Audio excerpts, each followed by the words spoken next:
now, Robin, more of your exclusive interview with the Vice President. He was very open, and he is very determined to honor his son. He was here yesterday to talk about the White House Cancer Moonshot Task Force and how he's honoring Beau's life and legacy.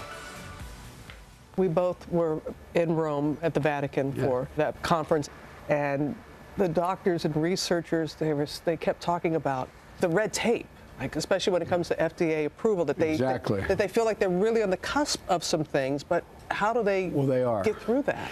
One of the things the president did when he asked me to head this up, he gave me the authority over all the federal agencies that have anything to do at all with cancer. And what I promised I would do, I've gone around the country and I've met now with over 200 and almost 300 oncologists, and I'm asking them, what is it you want me to clear the way for? Where are we an impediment? Where's the federal government not being accommodating what you need? So I've committed, and I promise before we leave, we will mow down any of the impediments that exist bureaucratically in the federal government that slow up the process. So cooperation is one key.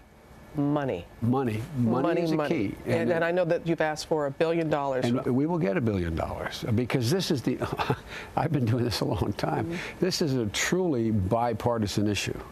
So the leaders in this effort in the House and Senate are Republicans as well as Democrats. Lastly, and I don't like when people say somebody lost their battle to cancer. Didn't lose. I just want to say to you that your son's journey was no less valiant nor any less meaningful, though the outcome wasn't what many had prayed for. As a matter of fact, I think it was the measure of the man. He died like he lived, with great courage, and you know, his concern was, Dad, promise me, promise you'll be okay, promise you'll be okay. With Beau, it was always about taking care of other people. That's why he volunteered to go to Iraq. He won the Bronze Star. He won highly decorated. I mean, and when he came back, for example, he wouldn't put on any of his medals. His commanding general made him put them on to show. Dad, don't tell anybody. Don't tell everyone that. But so I guess my point is that I think the measure of a woman or a man is in part that they die with as much courage and valor as they lived, and he did. He was simply the finest man I ever knew. He was, and so he would be doing this. He would be doing this. He'd be devoting his time, and he'd look at you and say he loved you. No, because you're a measure of the same thing. For you to go through what you went through in public, the whole world watching, but you give hope to so many people. Bless you, sir. No. Bless you. No, I'm telling you, you know it. In all sincerity, sir, thank you so much for taking on this mission.